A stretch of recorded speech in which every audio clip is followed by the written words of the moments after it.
गुण्डनतन्नता वितरागं स्वयंभुवम् अध्यात्मपुरुषनाभा ग्रंथो अस्माभिर्विधीयते।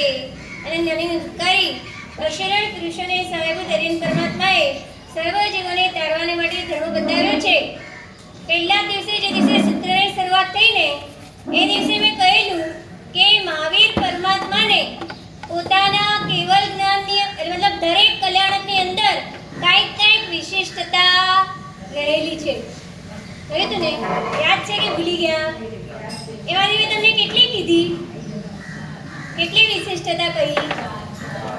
ચવન કલ્યાણકની વિશિષ્ટતા એટલે ગર્ભ હરણનો પ્રસંગ, જન્મ કલ્યાણકની વિશિષ્ટતા એટલે ઇન્દ્ર મહારાજાને થયેલી શંકા, દીક્ષા કલ્યાણકની વિશિષ્ટતા એટલે પ્રભુએ એકલાએ દીક્ષા લીધી, અને કેવળ જ્ઞાનની વિશિષ્ટતા એટલે કે જે દિવસે દીક્ષા લીધી એના બીજા દિવસે શાસનની સ્થાપના થઈ, અને નિર્વાણ કલ્યાણકની વિશિષ્ટતા પરમાત્માને નિર્વાણ થયું ને એ સમય જ્યારે છે ને દરેક પરમાત્માનું એવું હોય કે એ પરમાત્માને કેવળ જ્ઞાન થાય એટલે તીર્થંકર નામ કર્મનો ઉદય ચાલુ થઈ જાય, અને પછી પ્રભુ અસ્ખલિત ધારાએ વર્ષે પહેલાથી લઈને 23માં તીર્થંકર પરમાત્મા 1 મહિના પહેલા જ એમના તીર્થંકર નામ કર્મનો ઉદય પૂર્ણ થઈ ગયો એટલે પ્રભુ કેવા થઈ ગયા?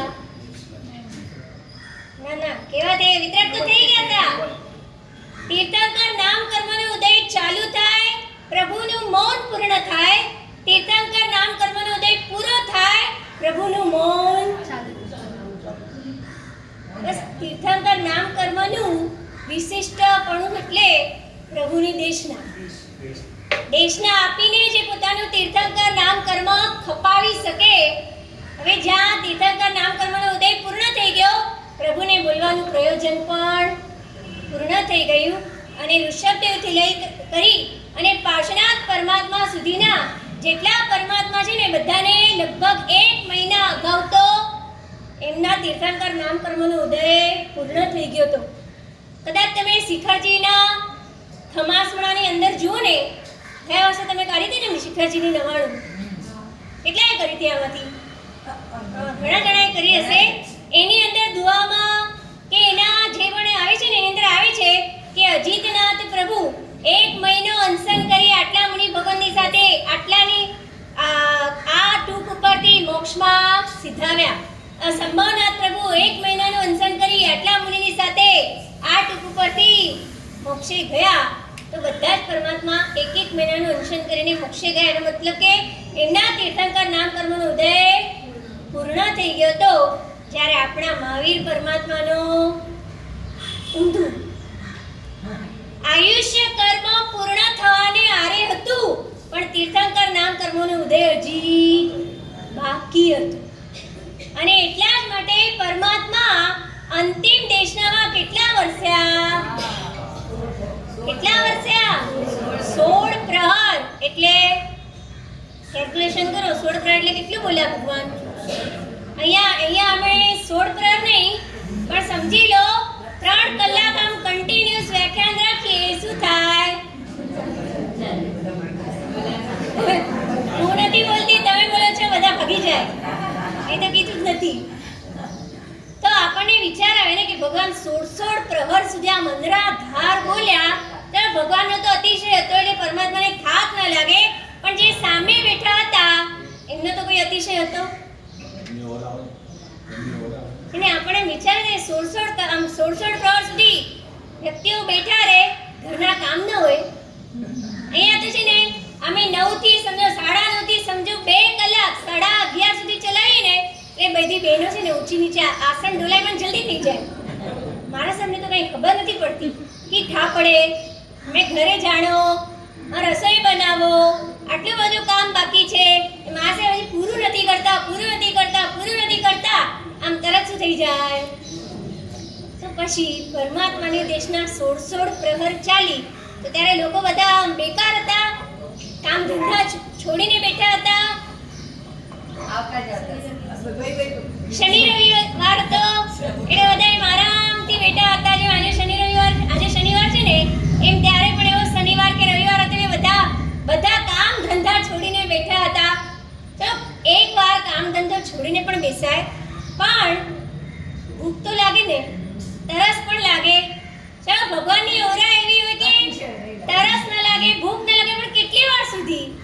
16 પ્રહર, આમ સાધારણથી જોઈએ તો 48 કલાક થઈ ગયા. ચલો કોઈ પરમેશ્વરનું છટક છે. ચલો તો કેવી રીતે બધાએ સાંભળ્યું હશે? બસ આવતા જાય, જેટલી વાર સુધી એમની સ્થિરતા હોય બેસે, અને પછી પાછી નવી પ્રશ્ના આવતી જાય, બેસે. કારણ કે 16 પ્રહર સુધીનું કોઈનું પણ કોન્સન્ટ્રેશન હોય નહીં. એવી 16 પ્રહર સુધી પ્રભુ આમ કહીને અંધરાધાર વરસ્યા, અને આપણને ઉત્તરાધ્યાનના સુંદર મજાનું એક ઉત્તરાધ્યાન નામનું સૂત્ર અને એની સાથે અપૃષ્ઠ વ્યાકરણ, આવું સૂત્ર પ્રભુના આ માધ્યમે આપણને મળ્યું. તો અહીંયા કહે કે પરમાત્માનું આ શું હતું? વિશિષ્ટતા. નિર્વાણ કલ્યાણની આ વિશિષ્ટતા હતી કે પ્રભુ અંધરાધાર બોલતા રહ્યા. અને શેની માટે બોલ્યા પરમાત્મા? કેમ કે હવે પ્રભુને ખબર હતી કે મારું નંબર કેટલામો છે. હવે આ અવસર પેઢીમાં મારો નંબર કેટલામો છે.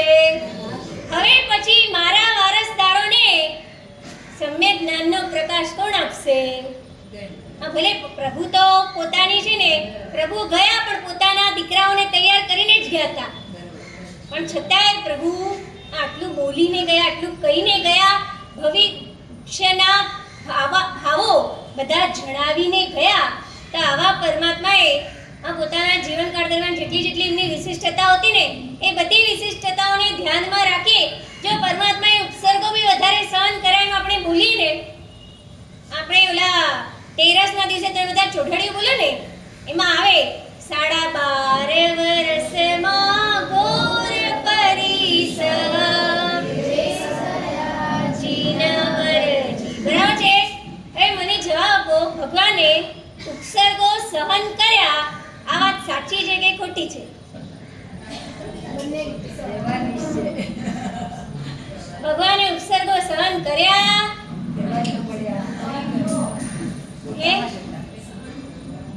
ભગવાને ઉપસર્ગો આપણે છે ને સાંભળીને ખાલી ધ્રુજી જઈએ, પણ પરમાત્માએ ઉપસર્ગો સહન કર્યા નથી.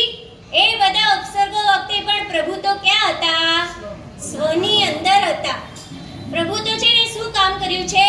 પ્રભુએ પોતાના દ્રવ્ય, ક્ષેત્ર, કાળ અને ભાવના જેટલા ઋણાનુબંધો હતા ને, એ બધા ઋણાનુબંધોને શું કર્યા છે? પૂરા કર્યા છે. જો દ્રવ્યથી છે ને ખબર હતી, આગલા ભવની અંદર પેલા ત્રિપૃષ્ઠ વાસુદેવના ભવમાં શું થયું હતું? સયા પાલકને શિશુ રેડાવ્યું હતું ને કાનમાં, અને એના વિપાક રૂપે પરમાત્માને કાનની અંદર ભગવાને નિમિત્ત ત્યાં આપ્યું હતું. ક્યાં? ત્રિપૃષ્ઠ વાસુદેવના ભવમાં નિમિત્ત આપ્યું હતું. એ નિમિત્તનો ઉદય થયો, એ કર્મ પૂર્ણ થયું. પ્રભુ તો માત્ર કર્મને શું કરતા ગયા? પસાર કરાવતા ગયા. કર્મો આવતા ગયા, પ્રભુ એને છોડતા ગયા. ક્યાંય લેપાયા કોઈ જાતના દુઃખમાં કોઈ જાતના ઉપસર્ગમાં નથી લેપાયા. એવી રીતે પરમાત્માની આટલી બધી મહિમા થઈને આવા બધા અતિશયો, આમ એક અતિશયોનું વર્ણન જ્યારે શાસ્ત્રમાં આવે ને, આપણને થાય શું પ્રભુનું આ અદ્ભુત આશ્ચર્ય જુઓ, અદ્ભુત ઐશ્વર્ય જુઓ. એક અતિશય, આ મસોક વૃક્ષ, સુર પુષ્પ વૃષ્ટિ, એક એમના પ્રાતિહાર્યો કહો કે અતિશયો કહો, આમ વાંચીને પણ આપણે એકવાર તો અભિભૂત થઈ જઈએ. અને એવા અતિશયો હોવા છતાં પણ ભગવાન ક્યારે પણ એમ સાંભળવા મળ્યું કે પરમાત્મા એમાં લીપાઈ ગયા? કોઈની પાસે લક્ઝરિયસ ગાડી આવી જાય કે પછી મોટા મોટા ફ્લેટની અંદર રહેવાનું થાય તો એ કલર કેવો થઈ જાય? પણ પરમાત્માએ જે અચીવ કર્યું ને, અને સૌથી મોટું તો એ હતું કે જેની માટે આટલી બધી મહેનત કરી, જે સીએ ભણતો હોય ને, સીએ ભણતો હોય, સીએફ ભણતો હોય કે ડોક્ટરી ભણતો હોય, કેટલી મહેનત કર્યા પછી, રાતોની રાતો જાગ્યા પછી જ્યારે હાથની અંદર સર્ટિફિકેટ આવે ને, ત્યારે એને શું થાય? આમ હાશ થઈ જાય, ઓ મેં કાંઈક અચીવ કર્યું, મને કાંઈક પ્રાપ્ત થયું, મને ડિગ્રી મળી ગઈ, મારી મહેનત સક્સેસ થઈ. એક જાતનો છૂપો આનંદ એના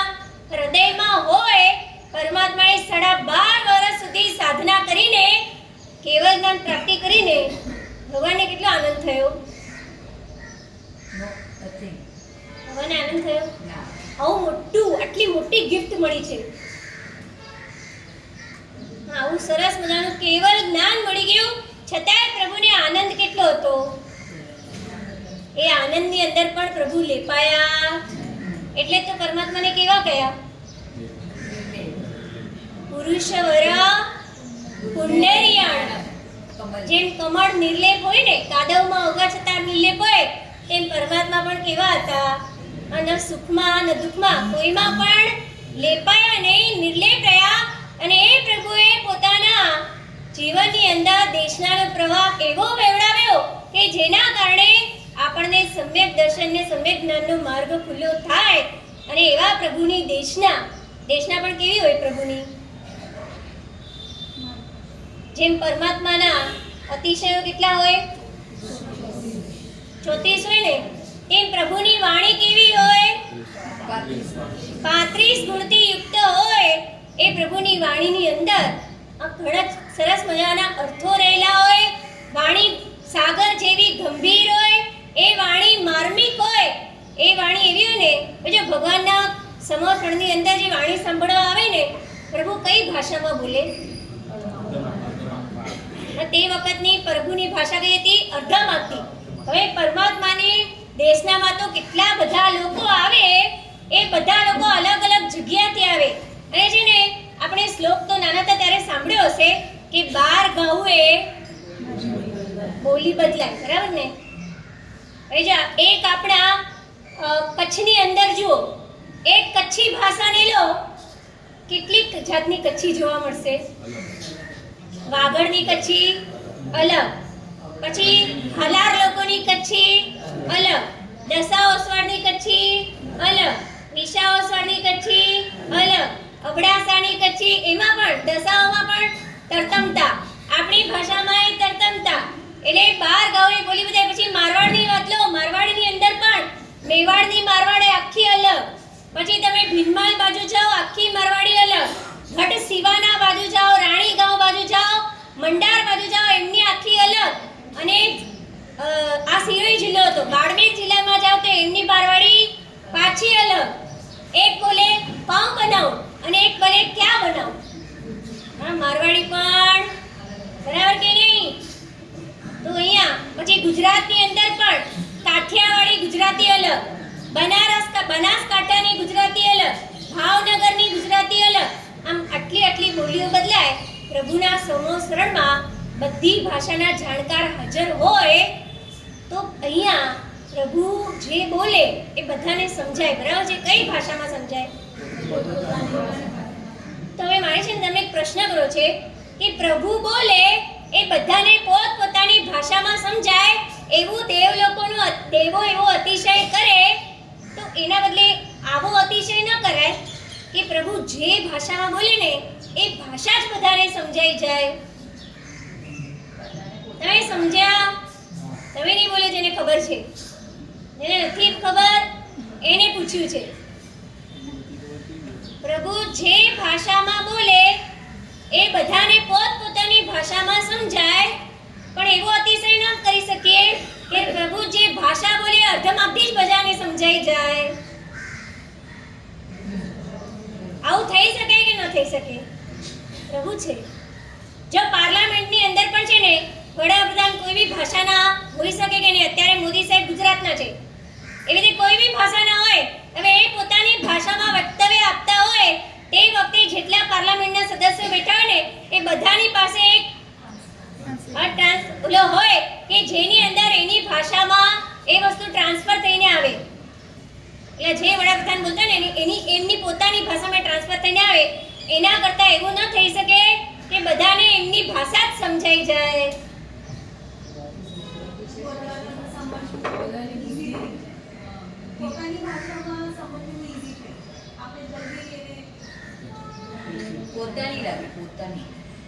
કેમ કે જો દરેકને પોતાની ભાષા છે ને બહુ પ્યારી હોય. આપણને નિંદરમાંથી પણ આમ ભલે આપણે ગુજરાતી કે કંઈ પણ બોલતા હોઈએ, પણ જો નિંદરમાંથી ઉડાડીને આપણને કોઈ પૂછે ને એ કોરે, સીધું આપણે ઝપકીને કઈ ભાષા બોલશું? આપણે આપણી જ ભાષા બોલશું. તો અને પાછું છે ને, પ્રભુની ભાષા સમજવા કરતા આપણે આપણને પોતાની ભાષામાં સમજવું કેવું લાગે? એકદમ સહેલું લાગે. એટલા માટે અતિશય પણ કેવો છે કે પ્રભુ જે બોલે ને એ આપણને આપણી ભાષાની અંદર સમજાઈ જાય. અને પાછી પ્રભુની દેશના કેવી હોય? અનેક અર્થવાળી હોય. એક જ શબ્દના છે ને ઘણા બધા અર્થ નીકળતા હોય. એ આપણે થાય એવું કેમ બને? એક જ શબ્દના આટલા બધા અર્થ કેવી રીતે નીકળે? તો એક કોમન વાક્ય છે. એટલે મને એક પ્રસંગ યાદ આવ્યો. એક વખત એક માતા ક્યાંક બહાર ગયેલી હતી, ઘરે પાછી આવે છે. પાછી આવી એટલે એમની 3 દીકરીઓ એમને પ્રશ્ન પૂછ્યો. હવે 3 દીકરીએ પ્રશ્ન પૂછ્યો છે. પહેલી દીકરીએ પૂછ્યું, મમ્મી હોળી કેવી રહી? હોળી રમી ને, ધૂળેટી. હોળી કેવી હતી? બીજી છોકરીએ પ્રશ્ન પૂછ્યો, રંગોળી કેવી હતી? અને ત્રીજી છોકરીએ પ્રશ્ન પૂછ્યો, મેળો કેવો હતો? ત્રણેયના પ્રશ્ન કેવા હતા? પહેલીએ પૂછ્યું છે હોળી કેવી હતી, બીજીએ પૂછ્યું છે રંગોળી કેવી હતી, અને ત્રીજીએ પૂછ્યું છે મેળો કેવો હતો? એની માતાએ એક જ વાક્યમાં જવાબ આપ્યો, રંગ ન હતો. અને ત્રણેય દીકરી સમજી ગઈ. ત્રણેય દીકરીને જવાબ મળી ગયો. આવું કેમ બને? બને ને. પહેલી દીકરીએ પૂછ્યું તો હોળી કેવી હતી, એટલે કે હોળીમાં શું મજા આવી કે નહીં એનો ભાવ એ હતો. માએ કીધું રંગ જ નહીં હતા, શું હોળી રમે? હોળી રમવા માટે પણ શું જોઈએ? રંગ જોઈએ. રંગ જ નહીં હતા તો શું હોળી રમીએ? બીજી દીકરીએ પ્રશ્ન પૂછ્યો કે રંગોલી કેવી બની હતી? રંગ ન હતા તો રંગોળી કેવી બને? જેટલા સફિશિયન્ટ રંગ જોઈતા હોય, રંગોળી તમને બનાવી હોય અને 2 જ કલર હોય, રંગોળી કેવી રીતે બનાવો? મજા ક્યારે આવે? જ્યારે અલગ અલગ જાતના શેડ મળે, અલગ અલગ જાતના રંગ હોય તો મજા આવે. પણ રંગ ન હોય તો મજા જ ના આવે. અને ત્રીજીએ પૂછ્યું મેળો કેવો હતો? મેળામાં શું હતું? રંગ નહોતા, એટલે કે મજા નહીં હતી. એટલે એક જ વાક્યની અંદર એણે ત્રણેય દીકરીઓને સમજાવી દીધું. તો પરમાત્માની આ તો એક સિમ્પલ વાત હતી. પરમાત્માની વાર્તા પણ એવી જ હોય કે એક વાક્યની અંદર બધા પોતપોતાના દુખડાનો સમાધાન ગોતી લે. આ તો એક વાક્ય થયું. એક શબ્દ હું તમને કહું ને, એ શબ્દના પણ આપણે કેટલા અર્થ કરી શકીએ. એક શબ્દ છે શેર. હવે આ શેર પરથી તમે એના કેટલા અર્થ કરી શકો? શેર એટલે હિન્દીમાં ગણો તો શહેર એટલે સિંહ થાય, બરાબર છે. પછી શેર, 1 શેર, 2 શેર, 5 શેર, તોલ માપવાનું થાય. પછી તમારું શેર બજાર. પછી શેરો શાયરી. પછી શેર એટલે ચલો ઇંગ્લિશમાં કહીએ તો ભલે આપણે શેર કહીએ, શેરે રિક્ષા, બરાબર છે, એ પણ શેર થયું ને. પછી અગર તમે એ જે મીંડાવાળો શ છે ને, તાલવ્ય શ છે, એના બદલે તમે સસલાનો સ એટલે દંતવ્ય સ કરો, શેર, એટલે મોતીની શેર પણ થાય. મોતીની શેર કહું ને. તો ચલો શેર કરવા જઈએ, એટલે કે ચલો ફરવા જઈએ, તો એક શેર શબ્દના કેટલા અર્થ થયા? અને શેર, હાલો શહેરમાં જવું છે, એટલે કે કોઈક શહેરની અંદર જવું છે, તો એક જ આ શબ્દના કેટલા અર્થ થયા? એક જ શેર શબ્દ છે, કેટલો સામાન્ય શબ્દ છે, એના પણ કેટલા અર્થો આપણા જેવા પણ કાઢી શકતા હોય. તો પરમાત્માના જે દેશના છે એના આપણે કેટલા અર્થો કાઢી શકીએ? અને તો કોઈ પાર જ ન હોય. પ્રભુ એવા એમની વાણી એટલી બધી અર્થપૂર્ણ અને ગંભીર હોય કે જેના ઘણા અર્થો નીકળતા હોય. શાસ્ત્રની અંદર આવે છે એક શબ્દ છે રાજાનો દદતે સૌખ્યમ. રાજાનો દદતે સૌખ્યમ એના એક મહાત્માએ સમય સુંદર ગણીએ એના 8 લાખ અર્થ કર્યા છે. આપણને આશ્ચર્ય થાય. એવું તો એક શાસ્ત્ર છે યોગ શાસ્ત્ર, કલિકા સરોજના હેમચંદ્રાચાર્ય રચિતા યોગ શાસ્ત્ર છે. કે યોગ શાસ્ત્રની અંદર છે ને પહેલો શ્લોક છે, આપણે બધાએ સાંભળ્યો પણ હશે, નમો દુર્વાર રાગાદી વૈરીવાર નિવારણે અરતે યોગી નાથાય મહાવીરાય તાઈને. જોવામાં આવે તો શું લાગે છે આપણને? શું છે આ? પ્રભુ વીરની સ્તુતિ છે. પણ હવે એક જે શબ્દો છે ને એને તમે થોડા આગળ પાછળ બોલો, ન મો દૂર વાર એવી રીતે જો બોલો તો કહે છે આખું આયુર્વેદનું શાસ્ત્ર એમાંથી તૈયાર થઈ જાય. આ પણ જીન શાસ્ત્રની શું છે? બલિહારી છે કે આવી સુંદર સુંદર મજાની વાતો આપણા શાસ્ત્રોની અંદર બતાવેલી છે. તો પ્રભુની દેશના આવી અર્થપૂર્ણ, આવી ગંભીર હોય છે. એક જ વાક્યના ઘણા બધા અર્થો નીકળતા હોય છે. અને અત્યારે આપણે જોઈ રહ્યા હતા કે અધ્યાત્મ એટલે, કાલે તમને લેસન આપ્યું હતું ને કે અધ્યાત્મનું ડેફિનેશન ગોતી આવજો. અધ્યાત્મ કોને કહેવાય?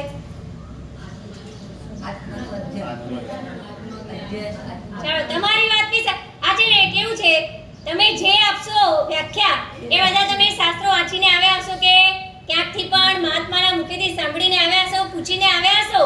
તમારી વાત પણ શું કહેવાનું ગ્રાન્ટેડ કરી લેવાની, કારણ કે એ પણ છે ને એક પાર્ટ છે. હવે આપણે અહીંયા અધ્યાત્મનો મતલબ શું છે એ જાણવા પહેલા આપણે એ જાણીએ કે આ દુનિયાની અંદર પ્રત્યેક જીવ માત્રનો એક જ ધ્યેય છે. કયો ધ્યેય છે? મારો, તમારો, બધાનું એક જ ધ્યેય છે. એ ધ્યેય કયો છે? એ મોક્ષ જવાનું તો પછી સૌથી મોટો ધ્યેય એક જ છે. મારે દુઃખ જોઈતું નથી, મારે સુખ જોઈએ છે. આ ધ્યેય છે કે નહીં બધાનો? આ દુઃખ મુક્તિ અને સુખ પ્રાપ્તિ એ જ જગતના દરેકે તમામે તમામ જીવોનો એક જ ધ્યેય છે. પરંતુ દુઃખ મુક્તિની અંદર દુઃખ કોને કહેવાય એ આપણને ખબર છે? આપણે કોને દુઃખ માનીએ છીએ અને આપણને સુખ શેમાં લાગે છે એ ખરેખર ઇમ્પોર્ટન્ટ વસ્તુ છે. બહુ સમયથી તરસ લાગી હતી, પાણી પીધું, શું થાય? સુખ મળ્યું. ઘણા દિવસોથી મારા રૂપિયા અટવાઈ ગયા હતા અને સામે ચાલીને તમને પૈસા પાછા મળી ગયા, શું થાય? સુખ થયું. પછી ઘણા સમયથી ખોવાયેલો પુત્ર પાછો મળે, શું થાય? હું નથી બોલી રહી અત્યારે. તમને ઘણા સમયથી સરસ મજાનો નેકલેસ કે સાડી લેવાની ઈચ્છા હતી અને અચાનક એક દિવસ લોટરી લાગી ગઈ, શું થાય?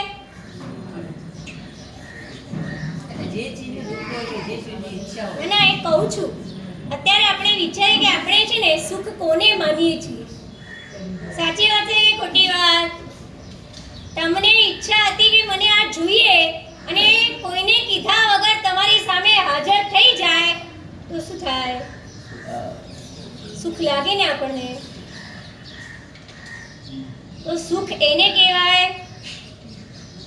ઘણીવાર વાર્તાની અંદર આવે ને કે રાજાને રાણીને લાંબા સમયથી પુત્ર પ્રાપ્તિની ઝંખના હતી ને પછી આ દેવને એટલે કે કુળદેવીની માનતા કરી કે પછી ધર્મ આરાધના કરી કે જેના કારણે એમને પુત્રની પ્રાપ્તિ થઈ, તો ચાલો એ લોકો સુખી કહેવાય. સુખી કહેવાય કે ન કહેવાય? એમને સુખ પ્રાપ્ત થયું કે હજુ પ્રાપ્ત નથી થયું, આપણે કયા સુખને સુખ માનીએ છીએ અને આપણે માટે દુઃખ એનું વ્યાખ્યા શું છે એ બહુ ઇમ્પોર્ટન્ટ વસ્તુ છે. આપણે દુઃખ શેમાં માન્યું?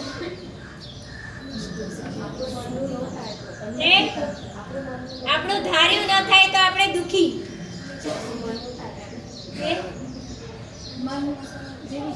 પછી એનાથી આગળ જઈએ ને, તમે જે વિચાર્યું હતું, તમે વિચાર્યું હતું કે મને આવું મળવાનું, પણ એના બદલે તમે ઊંધું મળી જાય.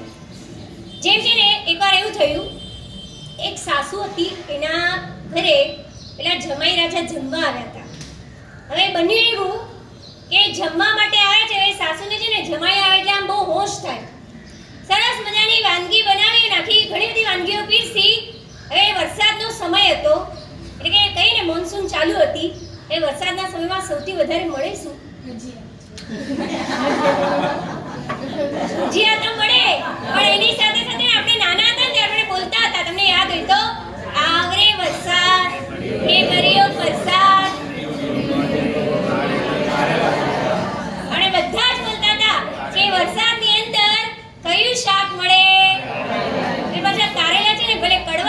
હોય ગુણકારી તો એ કારેલાનું શાક છે ને સાસુમાએ બહુ બધા જાતના મસાલા વગેરે નાખીને સરસ મજાનું શાક બનાવ્યું હતું. બધી વાનગીઓનો થાળ લઈ અને સાસુમાએ પીરસી દીધું. હવે જેવું જમાઈ રાજે જોયું ને બધી વસ્તુ તો બરોબર છે પણ પ્રોબ્લેમ ક્યાં હતી? કારેલાનું શાક છે ને આ શાક જરાય ગમતું નથી. હવે કરવું શું? સાસુજીને એમ તો ન કહી શકાય, પહેલે વહેલા આવ્યા છે અને પહેલ વહેલા જ અગર આમ કહી દે કે મને આ બધું આવું નહીં ચાલે તો કંઈક સારું ન લાગે. પોતાની જરા કલરનો સવાલ હતો. કરવું શું? અને જનરલી આપણે એમ કરતા હોઈએ કે જે વસ્તુ ન ભાવતી હોય ને ફટાફટ વાપરી જઈએ અને પછી છેલ્લે જે ભાવતી વસ્તુ હોય ને એ રાખી દઈએ. અથવા તો ઘણીવાર પેલું ફટાફટ વાપરીને એના પર બીજું કંઈ વાપરી લઈએ એટલે આપણે ઓલીની કડવાશ કે એ ન ગમતું હતું એવું કંઈ અહેસાસ ન થાય. આ જમાઈ રાજે પણ વિચાર્યું કે ચલો સૌથી પહેલા છે ને કારેલાનું શાક ફટાફટ વાપરી જાઉં પછી ચિંતા નહીં.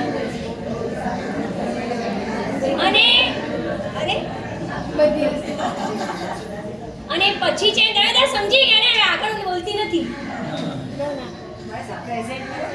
પછી પેલા જમાઈ રાજે વિચાર્યું કે ચલો એ કારેલાનું શાક ઝાપટી જઈએ. સાસુમાં એની ગતિવિધિ છે ને બરાબર જોઈ રહી છે કે મારા જમાઈ પહેલી વાર આવે છે. ખાતરદારીમાં ક્યાંય પણ કોઈ કમી રહેવી જોઈએ નહીં અને એનું બરાબર ધ્યાન છે કે શું કરી રહ્યા છે. અને એ જમાઈ રાજે આમ કહીને ફટાફટ પેલું કારેલાના શાક પર ધાવો બોલ્યો અને આમ કહીને બે કોડિયાની અંદર તો કારેલાનું શાક ઓમ સ્વાહા ફટાફટ વાપરી ગયા. એ જોઈ અને સાસુમાં સમજ્યા જે બધાની મતિ અલગ અલગ હોય. સાસુમાને લાગ્યું કે ખરેખર મારા જમાઈને કારેલાનું શાક બહુ ફેવરેટ છે, અતિ પ્રિય છે. એટલે સાસુમાં ફટાફટ ગયા પોતાના કિચનમાં અને પાછું કારેલાનું શાક લાવીને શું થયું? કારેલાનું શાક શા માટે આપણે તો નહોતું ગમતું પણ હવે સાસુમાએ બીજી વાર નાખી દીધું. આવી રીતે ક્યાંક અનિષ્ટનો સંયોગ થાય, નહોતું જોઈતું અને મળી જાય તો પણ આપણને શું થાય? તો પણ આપણને દુઃખ થાય છે. અને પાછું જે ગમતું હતું એ ન મળે તો પણ શું થાય? આપણા શરીરની અંદર અચાનકથી કોઈ પીડા ઉત્પન્ન થાય તો પણ તોય દુઃખ થાય. અને ભવિષ્યની ચિંતા વળગી જાય તો એ આટલા બધા દુઃખ થાય. પણ એ બધા દુઃખ એને દુઃખ કહેવાય કે ન કહેવાય? તો પછી દુઃખ કોને કહેવાય? સંસાર દુઃખ છે તો પછી કાંઈ વાંધો નહીં. ચાતુર્માસના તમને સંસાર દુઃખરૂપ લાગતું હોય તો જો અમે તો છે ને તમારા દુઃખને હળવું બનાવવા આવ્યા છીએ. અમારી પાસે બધા રસ્તા છે. અમે તો કહીશું વેલકમ. તમારી બુદ્ધિ લઈને આવી જાઓ. તો દુઃખ મુક્તિ માટેના આટલા બધા પ્રયાસો કરીએ છીએ છતાં પણ આપણા દુઃખની મુક્તિ થાય છે કે નથી થતી? એનું કારણ શું? ત્યારે ગોત્યું આપણે. દરેકને સુખ જોઈએ છે. ચાલો તમને કારેલા નહોતા જોઈતા, તમને નહીં મળ્યા, તમે રાજી. તમને દૂધપાક જોઈતો હતો અને કદાચ જે સમારંભમાં ગયા કે જે ફંક્શનમાં ગયા અને ત્યાં તમારી ફેવરેટ વસ્તુ નીકળી તો તમે ખુશ થઈ ગયા, સુખી થઈ ગયા. પણ આ સુખ અને દુઃખ એ આપણી ધ્યેય પ્રાપ્તિનો વિષય આજ સુધી બનતા રહ્યા છે પણ હકીકતમાં એ ધ્યેય પ્રાપ્તિનો વિષય નથી. કેમ કે આપણને ખબર જ નથી કે ખરા અર્થમાં દુઃખ કોને કહેવાય અને સુખ કઈ રીતે પ્રાપ્ત થાય. અને એની જ માટે આપણને શું ભણવાનું છે? શું ભણવાનું છે? આ અધ્યાત્મ ઉપનિષદ કહે છે કે તમે જાણો કે તમારું દુઃખ અને સુખ એનું સ્વરૂપ શું છે. અને આપણા ધ્યેયની પ્રાપ્તિનો જો રસ્તો આપણને ખબર નથી તો જ્યાં સુધી તમને દુઃખ અને સુખનું સ્વરૂપ નહીં સમજાય ત્યાં સુધી એને દૂર કરવાનો અને સુખને પ્રાપ્ત કરવાનો ઉપાય નહીં સમજાય. અને ત્યાં સુધી ઉપાય નહીં સમજાય, જો ઉપાય ન સમજાય ને તો આપણે એ દિશાની અંદર આગળ વધી ન શકીએ અને એનાથી આપણી સિદ્ધિ પણ પ્રાપ્ત ન થાય. તો એ દુઃખની મુક્તિ અને સુખની પ્રાપ્તિનો ઉપાય શોધવાની માટે આપણે આપણા સ્વરૂપને જાણવું અત્યંત આવશ્યક છે. કલિકાલ સર્વજ્ઞ હેમચંદ્રાચાર્યે પણ કહ્યું કે આત્માનું અજ્ઞાન શેનાથી દૂર કરી શકાય? તો આત્માના જ્ઞાનથી જ દૂર કરી શકાય. અત્યારે આપણે છે ને આમ રોજ તમે દેરાસરની અંદર સ્વસ્તિકની રચના કરો છો, બરાબર છે? એના ઉપર શું કરો? એના ઉપર શું કરીએ? તમે છે ને સ્વસ્તિકની રચના કરો એટલે સૌથી પહેલું શું કરો? આમ વ્યવસ્થા તે બરાબર બધાને ખબર છે કે પહેલા નીચે સાથીઓ હોય, પછી 3 ઢગલી હોય અને પછી ઉપર પહેલા શું ડ્રો કરવાનું હોય? પહેલા શું ડ્રો કરવાનું? એમાં શું ભાવના કરવાની શું હોય? ખબર છે ને બધાને? તો સારું, આપણે આગળ વધીએ. તો એના ઉપર 3 ઢગલી કરવાની છે, જ્ઞાન, દર્શન અને ચારિત્ર્યની. આ 3 વસ્તુએ શું છે? જ્ઞાન, દર્શન અને ચારિત્ર્ય શું છે? રત્નત્રયી છે. એ રત્નત્રયની આરાધના કરીને આપણને ક્યાં જવાનું છે? મોક્ષની અંદર જવાનું છે. તો એ સમ્યક જ્ઞાન, સમ્યક દર્શન અને સમ્યક ચારિત્ર્ય કોને કહેવાય? તો તમે કીધું ને સમ્યક જ્ઞાન, દર્શન અને ચારિત્ર્ય. હવે મારો પ્રશ્ન છે, સમ્યક જ્ઞાન એટલે શું? સમ્યક દર્શન એટલે શું? અને સમ્યક ચારિત્ર્ય એટલે શું? સાથીઓ ચાસે મળે એટલા બધા બિરબલોની સભામાં આપણે બેઠા છીએ. 4 ગતિ એ રૂપાસ્વસ્તિક છે. સમ્યક જ્ઞાન કોને કહેવાય? સમ્યક દર્શન કોને કહેવાય? અને સમ્યક ચારિત્ર્ય કોને કહેવાય? આ તમે બધા છે ને મુપત્તિના બોલ બોલો છો કે નહીં? એની અંદર શું બોલો? જ્ઞાન, દર્શન, ચારિત્ર્ય આરાધુ એ તો તમે બોલો જ છો. એની પહેલા શું બોલો છો?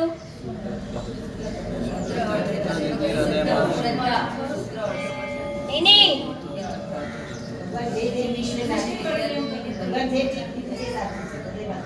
હા પણ એનું આગળ બોલો. અને બધાને આવડે છે, મૂંઝાઈ ગયા છો.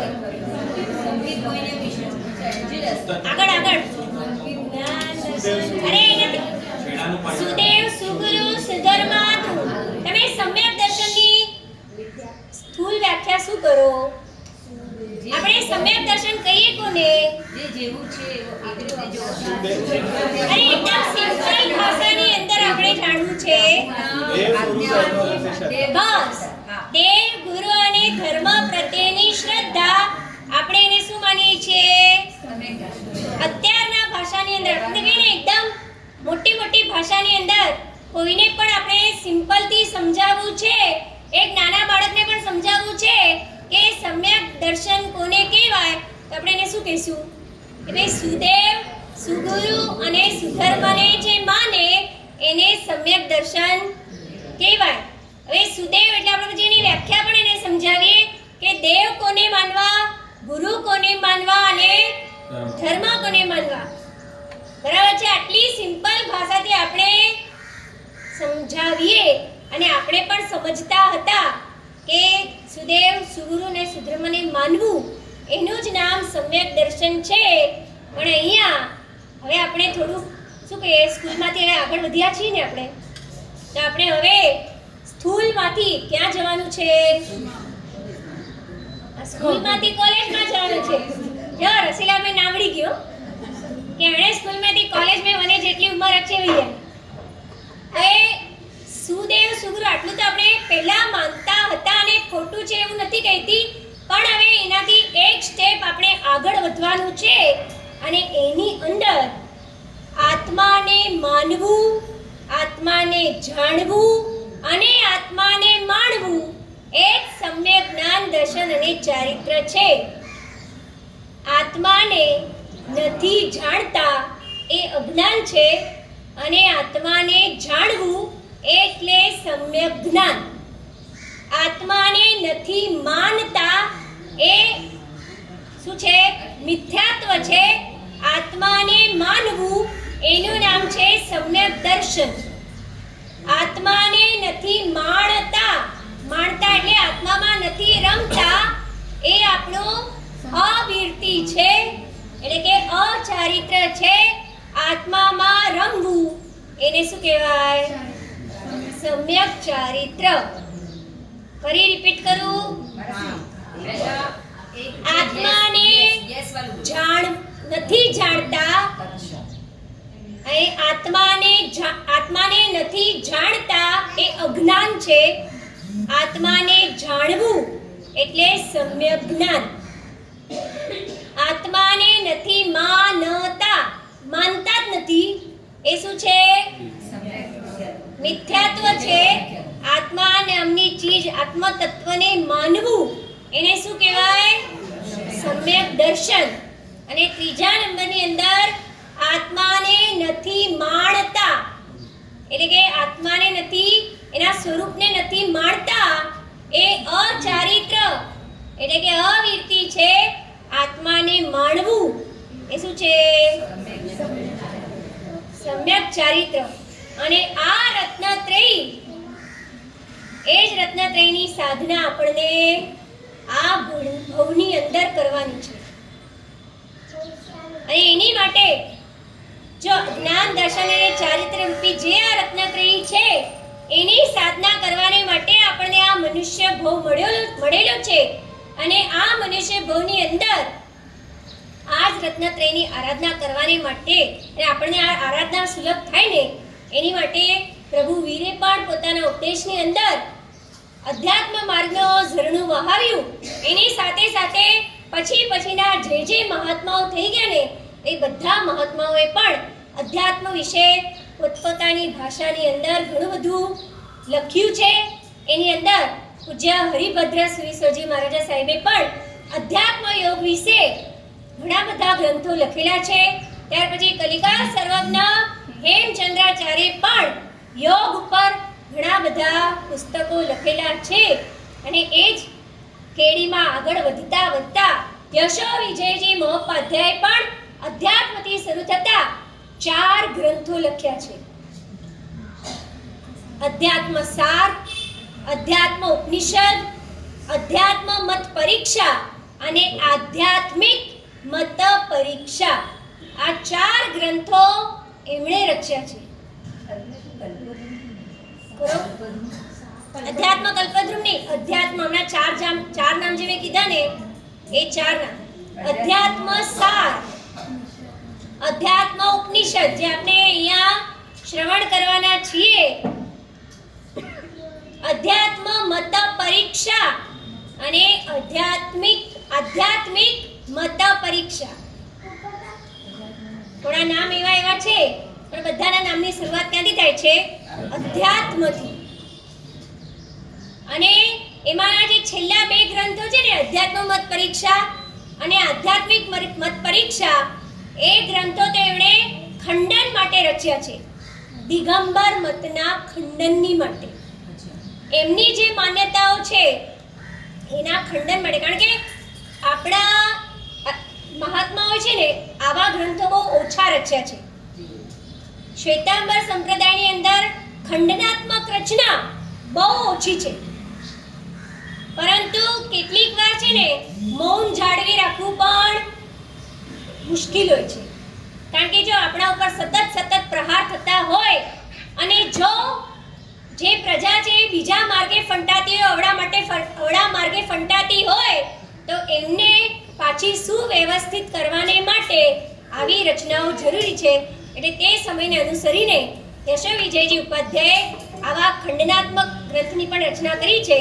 અને એની સાથે સાથે અધ્યાત્મ ઉપનિષદનો પ્રારંભ કરતા શરૂઆતમાં બતાવે છે કે અધ્યાત્મ કોને કહેવાય અને એનું સ્વરૂપ કેવું છે એવી સુંદર મજાની વાતો આપણે અઘરે વિચારીશું. જીનાજ્ઞા બોલાય તો મિચ્છા